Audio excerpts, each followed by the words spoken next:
around that time period as well as that territory, you also started to see an African-American community developing.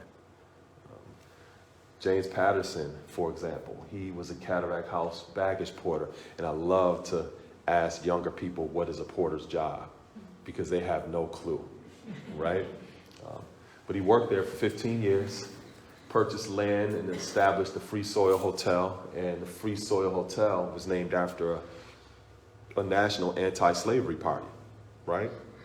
You know, it's kind of like what you're doing here with this institution, right? I'm always amazed when I come through this community and I see the pro-gun lawn signs and the Trump signs and the American flags, and I see all of this, and then I get to this building with a big Black Lives Matter sign right on the front of it, right? It's like you're being very public about where you stand, right? And that's the exact same thing that James Patterson did by naming his business the Free Soil Hotel.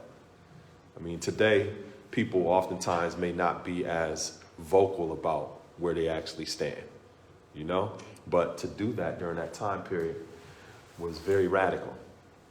It was also radical that he established himself where by the time you get to the 1860s, we have him in our census records owning real estate valued at $8,000 in the 1860s, which is equivalent to over $280,000.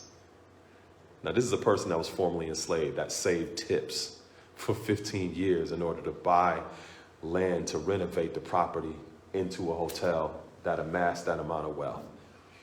And I tell people all of the time, he didn't amass that amount of wealth so that he can put rims on a carriage, right? Or he can do other different type of things that was materialistic. He did it for the purpose of establishing himself and being a resource to a growing community, because freedom is not an individual concept. Freedom is a collective concept, meaning I'm only as free as my ability and willingness and capacity to help you become free as well. So there was a component of reciprocity when it comes to that concept and an idea of freedom. A lot of the concepts that you hear today with the rugged individualism, I get mine, I got mine, you need to get yours, I'm a self-made man or I'm a self-made woman, or a lot of these kind of concepts was not the concept and the idea of freedom that we practiced as people. And I'm not just talking about the Underground Railroad. I'm talking about any movement of change where people sacrifice their lives in order to assist others. Freedom has always been a collective concept. We also have Lewis Hamilton, who was a Cataract House waiter.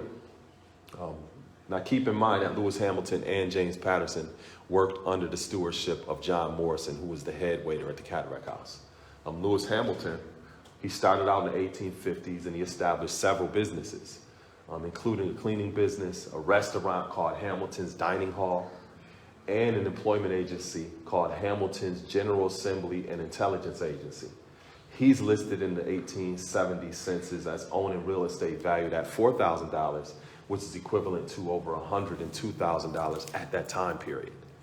And this is not an anomaly, right? Any community that you go to and you see people of African descent who were the people who had the skill sets, right? And that's what made people who were enslaved so valuable, because we were doing all of the building. We were the carpenters, we were the blacksmiths, we were the cooks. We did the actual works and we had those actual skill sets, which is an inherent value, right? Now to take that inherent value and to transition it into an actual business, that was a natural progression for many of us, and the impetus of how we established and sustained our communities. But then once you get to certain time periods in this country, you also see places like Rosewood in Florida, or Tulsa, Oklahoma, or places in North Carolina where you had a jealous residency who were on the other side of the tracks, who didn't really like seeing people of African descent thriving like that. So they made up some mythology and used that as a means to destroy a lot of our communities, right? John Hunter, who was a barber,